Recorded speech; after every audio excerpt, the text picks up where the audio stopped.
दोस्तों नमस्कार, आप सभी का स्वागत है। आज इस वीडियो के माध्यम से आपको वर्णिक छंद बताए जाएंगे और वर्णिक छंद ये आपको अच्छे से याद रखना है। एक एक जो छंद है सभी की डिटेल आपको इस वीडियो के माध्यम से बताई जाएगी और अच्छे से आप इस पूरे प्रकरण को ध्यानपूर्वक देखेंगे। तो आइए स्टार्ट करते हैं। वर्णिक छंद, कवित्त, सवैया, मंदाक्रांता और कुंडलियाँ, इनके अलावा मोस्ट इम्पोर्टेंट जो वर्णिक छंद है वो सारे इस वीडियो में मैं आपको बताऊंगा। सबसे पहले आपको याद रखना है कुछ प्रमुख वर्णिक छंद में वसंत तिलका। दोस्तों इसके प्रत्येक चरण में 14 वर्ण होते हैं। उनका क्रम तगण, भगण, जगण, नगण और 2 गुरु होता है। अब आप समझें कि जो वर्णों की गिनती है वो किस प्रकार से करते हैं। जो वसंत तिलका है इसमें 14 वर्ण होते हैं, ये आपको ध्यान रखना है। देखिए 1 2 3 1 2 3 4 5 6 7 8 9 10 11 12 13 और 14।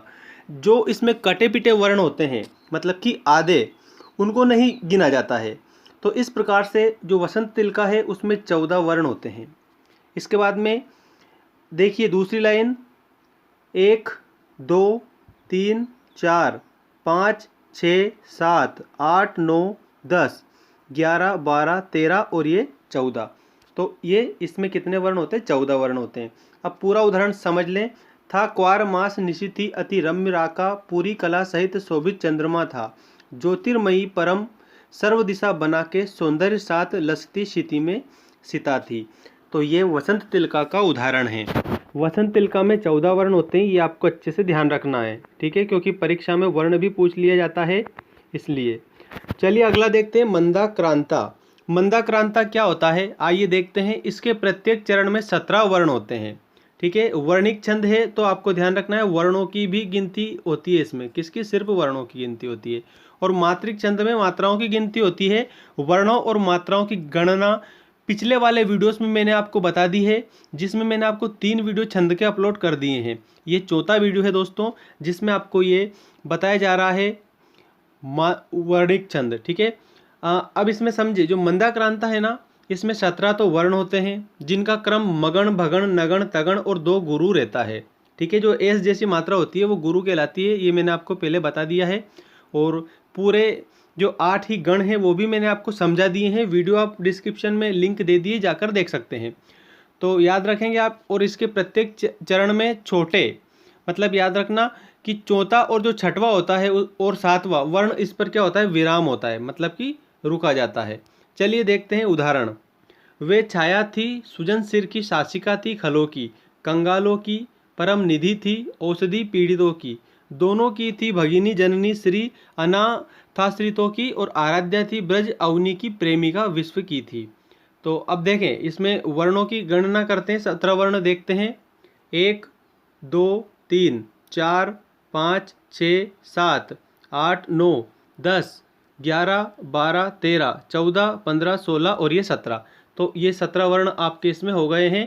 तो ये मंदाक्रांता है दोस्तों। इसमें आपको याद रखना है कि इसमें 17 वर्ण होते हैं। और ये समझना कि जैसे उदाहरण दें आप वर्णों को गिन लेंगे और गिनकर अगर 17 वर्ण आए तो आप समझ जाना कि इसमें क्या है, इसमें मंदाक्रांता है ये।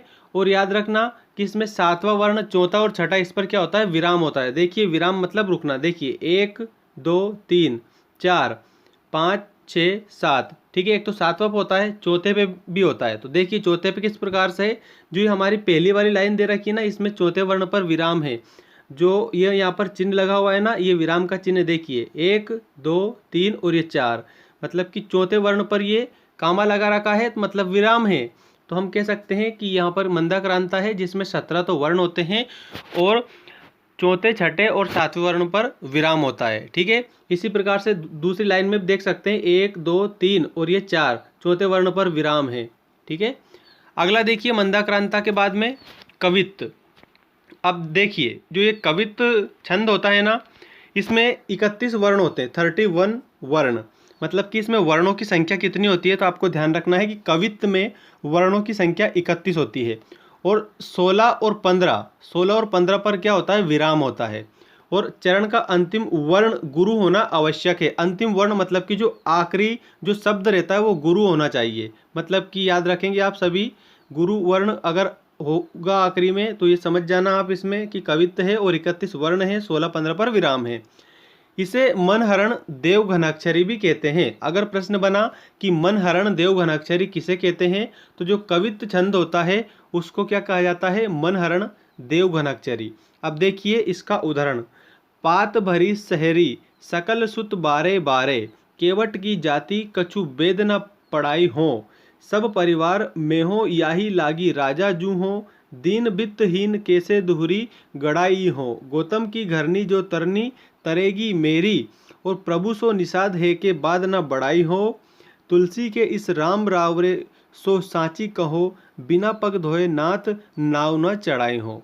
तो देखो इसमें 31 वर्ण गिनते हैं। सबसे पहले तो 1 2 3 4 5 6 7 8 9 10 11 12 13 14 15 16 17 18 19 20 21 22 23 24 25 26 27 28 29 30 और ये 31। देखिए है ना, यहाँ पर विराम है, देख लीजिए आखिरी में जो 2 डंडे लग रहे हैं ना, ये विराम है, पूर्ण विराम है दोस्तों। तो एक जो ये चरण दे रखा है ना, इसमें देखो, इसको आप पूरे को गिनोगे ना तो 31 वर्ण होंगे। कितने वर्ण होंगे? 31 वर्ण। और कवित्व के प्रत्येक चरण में, अब ये पहला चरण है, समझ लो, जो ये पहला चरण है जिसको मैंने ये गोल घेरा करके बनाया ना, ये क्या है? ये पहला चरण है। और प्रत्येक चरण में कितनी? 31 वर्ण होते हैं दोस्तों, 31 वर्ण होते हैं। और 15-16 पर विराम होता है, ध्यान रखना। और आखिरी का वर्ण गुरु होता है, मतलब कि बड़ा आ, बड़ी ई, ए आई ओ औ, ठीक है, ये क्या है? गुरु वर्ण है। तो आखिरी का जो होता है, इनकी अगर मात्रा लगती है तो याद रखना कि वहाँ पर गुरु वर्ण है। तो ये रे है ना, रे, इसमें एक की मात्रा दे रखी जो कि गुरु है। अब ये हो, इसमें औ की मात्रा दे रखी जो कि गुरु है। तो समझ जाना कि ये कवित्त है। अब समझ लें, 31 वर्ण, 16-15 पर विराम, ठीक है, और अंतिम वर्ण गुरु, तो समझ जाना कि कवित्त है। अब कवित्त के बाद में हम बात करते हैं सवेया। अब ये सवेया आ गया है दोस्तों, ये सवेया वर्णिक छंद है, याद रखना। ये हिंदी का अत्यंत लोकप्रिय छंद है। इसके मालती, किरीट, मत्तगयंद, सुमुखी आदि अनेक भेद होते हैं, जिनके प्रत्येक चरण में 23 से लेकर के तो 26 तो मात्राएं होती है। यहाँ केवल किरीट सवेया का लक्षण और उदाहरण दिया जा रहा है। कौन से सवेया का उदाहरण दिया जा रहा है? किरीट का। याद रखेंगे, यहाँ पर केवल किरीट सवेया का लक्षण और उदाहरण दिया जा रहा है। ले के लिए कहीं कहीं सवेया में लघु गुरु और गुरु को लघु के रूप में भी पढ़ा जाता है। किसके लिए? ले के लिए। याद रखना, जैसे या लकुटी अरु कामरिया पर राज तिहु पुर को तजी डारो, आटाऊ सिद्ध नवोनिधि को सुख नंद की धेनु चराए बिसारो, रसखान कहे इन नैनन सो ब्रज के वन बाग तड़ाग निहारो, कोटिक हूँ कल धोत के धाम करील की कुंजन ऊपर बारो। तो दोस्तों इसमें क्या है? सवैया है, याद रखना। मालती, किरीट, मत्तगयंद, सुमुखी आदि सवैये हैं। अब जिनके प्रत्येक चरण में 23 से लेकर 26 तो मात्राएं होती है। और ये जो दिया गया है ये क्या है? ये किरीट सवैया है, ठीक है। तो सवैया कौन सा छंद है? तो आप बताएंगे कि ये मात्रिक छंद है, ठीक है। मात्रिक मतलब इसमें मात्राएं होती है दोस्तों, वर्णिक छंद है, लेकिन जो कुछ जो सवैये हैं उनकी गणना मात्राओं के आधार पर होती है, तो वर्णिक छंद है दोस्तों सवैया। लेकिन जो कुछ सवैये के भेद हैं उनकी गणना मात्राओं के आधार पर की जाती है, ये आप समझ लें अच्छे से। इसके बाद में देखिए इंद्र वज्रा। इंद्र वज्रा दे रखा है। इंद्र वज्रा, इसके प्रत्येक चरण में 11 वर्ण होते हैं। उनकी स्थिति तगण, तगण, जगण, गुरु और गुरु के क्रम से होती है। तो देखो 11 वर्ण है, इसमें समझ लेना। मैं जो नया ग्रंथ विलोकता हूँ, भाता मुझे सो नव मित्र सा है। देखिए 1 2 3 4 5 6 7 8 9 10 और ये 11, तो ये कितने? 11 वर्ण हो गए। तो याद रखना कि प्रत्येक चरण में, अब ये पहला चरण, ठीक है, अब इसमें भी 1 2 3 4 5 6 7 8 9 10 और ये 11, तो कह सकते हैं हम कि इसके प्रत्येक चरण में कितने वर्ण हैं? 11 वर्ण हैं। तो यहाँ पर क्या है? इंद्र वज्रा है, ठीक है। अगला देखिए, इसका उदाहरण और भी है। ये देखूँ उसे मैं नित बार बार, मानो मिला मित मुझे पुराना। तो इसमें भी आप गिनोगे ना तो 11 वर्ण मिलेंगे। अब अगला देखिए उपेंद्र वज्रा। उपेंद्र वज्रा जो छंद है दोस्तों, जो वर्णिक छंद है, इस वर्णिक छंद में आप समझें उपेंद्र वज्रा, इसके प्रत्येक चरण में 11 वर्ण होते हैं। कितने? 11 वर्ण। उनकी स्थिति जगण तगण जगण तथा 2 गुरु के रूप में होती है। अब इसमें भी कितने वर्ण हैं? 11 वर्ण हैं। तो इसमें किसके आधार पर? 2 गुरु के आधार पर समझ जाना। ये गुरु दे रखे दोनों, ठीक है, ये भी गुरु है, ये भी गुरु है और ये भी गुरु है। तो अच्छे से आपको याद रखना है कि जो उपेंद्र वज्रा है उसमें 11 तो वर्ण होते हैं और आखिरी में 2 गुरु होते हैं, ठीक है। ये चीज़ याद रख लेना, एक ही बार में आपको समझ में आ जाएगा कि ये उपेंद्र वज्रा छंद है, ठीक है। चलो उदाहरण पढ़ देते हैं और अच्छे से समझ लेना। बड़ा कि छोटा कुछ काम कीजिए, परंतु पूर्वा पर सोच लीजिए, बिना विचारे यदि काम होगा कभी न अच्छा परिणाम होगा। उपेंद्र वज्रा, इसमें 11 वर्ण गिन लेते हैं। देखिए 1 2 3 4 5 6 7 8 9 10 और ये 11, ये 11 वर्ण होते हैं, ठीक है। और आखिरी में, आखिरी का जो वर्ण होता है ना दोस्तों, आखिरी के जो वर्ण होते हैं वो 2 गुरु होते हैं। कितने गुरु होते हैं? 2 गुरु होते हैं। बड़ी की मात्रा दे रखी है तो 1 गुरु तो ये, और आई की मात्रा दे रखी है जा में, तो 1 गुरु ये, तो इसमें 2 गुरु होते हैं, याद रखना। तो ये हो गया उपेंद्र वज्रा। उपेंद्र वज्रा के बाद में हम बात करते हैं मालिनी की। ये मालिनी, देखिए इसके प्रत्येक चरण में 15 वर्ण होते हैं। कितने वर्ण होते हैं? 15 वर्ण। जो मालिनी छंद है इसके प्रत्येक चरण में 15 वर्ण होते हैं और 8 और 7 पर विराम होता है। वर्णों का क्रम नगण नगण मगण यगण और यगण होता है। देखिए उदाहरण, प्रियपति वह मेरा प्राण प्यारा कहाँ है, दुख जल निधि डूबी का सहारा कहाँ है, मुख लक जिसका मैं आज लो जी सकी हूँ, वह हृदय हमारा नैन तारा कहाँ है। अब इसमें देखिए कि 15 वर्ण किस प्रकार से होता है। चलिए गिनती करते हैं। 1 2 3 4 5 6 7 8 9 10 11 12 13 14 और ये 15, ठीक है। इसमें क्या है? 15 वर्ण है। एक ही लाइन में हमने देख लिया कि 15 वर्ण है, समझ जाना एक, ठीक है।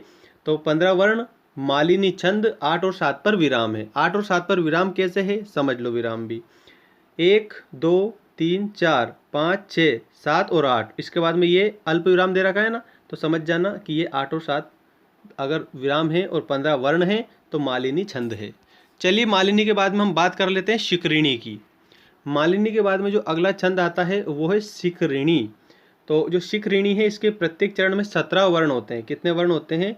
17 वर्ण होते हैं। 6 व 11 पर विराम होता है और वर्णों का क्रम यगण मगण नगण सगण मगण लघु गुरु के रूप में होता है, ठीक है। लघु और गुरु के रूप में होता है का अर्थ क्या है कि आखिरी में एक तो लघु होगा और आखिरी वाला गुरु होगा। देखिए ये माँ दे रखा है, ये लघु है, और हो जो दे रखा है ये गुरु है, तो लघु गुरु के रूप में होता है, ये आखिरी में दे रखा है। तो जो शिखरिणी है उसमें याद रखेंगे आप, शिखरिणी में 17 तो वर्ण होते हैं और 6-11 पर विराम होता है और आखिरी में लघु गुरु होता है। उदाहरण देखिए, सदा सच्चे साथी सकल जग के एक तुम हो, तुम्ही को है स्वामी सकल भव उद्धार करना, तुम्ही ने पाई है जे भय तथा क्रोध पर भी, करो रक्षा भूखी खग मृग जनों की मनुज की। तो ये इसमें क्या है? शिखरिणी है, 17 वर्ण होंगे इसमें। अब शिखरिणी के बाद में हम बात करते हैं भुजंग प्रयात। भुजंग प्रयात ये आप याद रखना, ये वर्णिक छंद का उदाहरण देख लेते हैं। इसके प्रत्येक चरण में 12 वर्ण 4 यगण के रूप में होते हैं।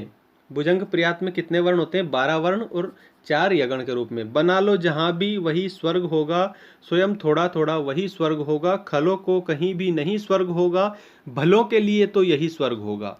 तो इसमें कितने वर्ण होते हैं आपको याद रखना है कि जो भुजंग प्रयात है इसमें 12 वर्ण होते हैं। आइए गिन लेते हैं। 1 2 3 4 5 6 7 8 9 10 11 और ये 12, तो 12 वर्ण होते हैं भुजंग प्रयात में। अगला देखिए कुंडलियाँ। ये महत्वपूर्ण छंद है दोस्तों। कुंडलियाँ जो कई बार परीक्षा में पूछा जाता है, सभी प्रकार की परीक्षाओं में देखने को मिलता है। ये कंपटीशन एग्जाम में तो मिलता ही है और 10वीं 12वीं की एग्जाम्स में भी कुंडलिया छंद पूछा जाता है। दोहा और रोला मिलकर कुंडलिया छंद बनता है। दोहा और रोला बनकर क्या बनता है? कुंडलिया बनता है। दोहे का चतुर्थ चरण रोला के आरंभ में तथा पहला शब्द अंत में रहता है। इसके प्रत्येक चरण में 24 मात्राओं का होता है। इसके जो प्रत्येक चरण कितने मात्रा का होता है? 24 मात्रा का होता है कुंडलिया में। अब ये कुंडलिया का उदाहरण है। और गिरधर, जो गिरधर है, जहाँ भी गिरधर के आपको ये दिखे तो समझ जाना कि गिरधर ने कुंडलियाँ लिखी है। अधिक से अधिक कुंडलियाँ गिरधर की पाई जाती है। तो गुण के गाहक सहस नर, बिन गुण लहे ना कोई, जैसे कागा कोकिला शब्द सुने सब कोय। शब्द सुने सब कोय, कोकिला सबहि सुहावन, दो का इक रंग काग सब भय अपावन। कह गिरधर कविराय सुनो हो ठाकुर मन के, बिन गुण लहे ना कोई सहस नर गाहक गुण के। तो कुंडलिया क्या है, दोहा और रोला दोनों को मिलकर कुंडलिया बनता है। और इसमें प्रत्येक चरण में 24 मात्रा होती है। कितनी मात्रा होती है? 24 मात्रा होती है। देखिए मात्रा 1 2 3 4 5 6 7 8 9 10 11 12 13 14 15 16 17 18 19 20 21 और 22 23 और ये 24। ठीक है, तो ये इसमें 24 मात्रा है। तो समझ जाना कि क्या है, कुंडलिया है ये, और दोहा और रोला दोनों को मिलाकर बनता है ये। अब इसके बाद में आता है वंशस्थ। अगला जो छंद है वो आपका है वंशस्थ। इसके प्रत्येक चरण में 12 वर्ण होते हैं। कितने वर्ण होते हैं? 12 वर्ण। वंशस्थ के प्रत्येक चरण में 12 वर्ण, जिनका क्रम जगण तगण तथा रगण रहता है। अब ये इसका उदाहरण था। दिनांत था, थे दिननाथ डूबते, सधेनु आते गृह ग्वाल बाल थे, दिगंत में गो रज थी, रमुत्थिता विषाण नाना बजते सवेणु थे। तो ये वंशस्थ हो चुका है। वंशस्थ के बाद में आखिरी आपका है द्रुत विलंबित। ये द्रुत विलंबित भी आपका अच्छे से आपको याद करना है। देखिए इसके प्रत्येक चरण में 12 वर्ण होते हैं, जिनका क्रम नगण भगण भगण रगण रहता है। ठीक है, मतलब सबसे पहले तो नगण आएगा, उसके बाद में भगण आएगा, फिर वापस भगण आएगा, फिर रगण आएगा। तो ठीक है, वो द्रुत विलंबित हो जाता है। तो दोस्तों आज के इस वीडियो में हमने क्या देखा कि जो छंद है, सारे छंद और सभी छंदों के उदाहरण। छंद कौन सा था? तो याद रखेंगे कि वर्णिक छंद था। वर्णिक छंद के पहले मात्रिक छंद का वीडियो आ चुका है। मात्रिक छंद जितने भी हैं सारे उदाहरण सहित मैंने बता दिए हैं, और जिसकी लिंक मैं डिस्क्रिप्शन में दे दूंगा। जो पहले तीनों वीडियो अपलोड करे हैं उनकी। सबसे पहला जो वीडियो था उसमें तो छंद की जो परिभाषा है, छंद की परिभाषा, छंद का अर्थ और छंद के जो प्रकार है वो बताए। और उसके बाद में जो दूसरे वीडियोस में छंद के भेदों के नाम बताए थे। तीसरा जो वीडियो था वो था हमारा मात्रिक छंद का। और जो ये चौथा वीडियो है वर्णिक छंद का, जिसमें सभी वर्णिक छंद जो महत्वपूर्ण हैं सारे आपको बताने का पूरा प्रयास किया है। लिंक मैं डिस्क्रिप्शन में दे दूंगा, आपको पूरे छंद मिल जाएंगे वीडियोस के माध्यम से। तो आप उनको देखकर अच्छे से समझ जाना। जिन्होंने भी पहले वो 3 वीडियो नहीं देखे हैं तो आप उनको भी अच्छे से देख लेना। लिंक मैं डिस्क्रिप्शन में दे दूंगा। और उसके बाद में एक और बात मैं आपको बता देना चाहता हूं कि मेंस एजुकेशन टेलीग्राम पर आप सर्च करोगे तो हमारा टेलीग्राम जो ग्रुप बना रखा है वो आपको मिल जाएगा। यदि आपको इस वीडियो की PDF चाहिए तो उस ग्रुप को आप ज्वाइन कर लेना। ज्वाइन करने के बाद में आपको ये चीज़ें मिल जाएगी सारी। ठीक है, थैंक्स फॉर वॉचिंग। और चैनल को सब्सक्राइब नहीं किया है तो जल्दी से चैनल को सब्सक्राइब कर लेना और अपने उन दोस्तों के साथ शेयर कर देना जिनको आवश्यकता है। Thanks for watching.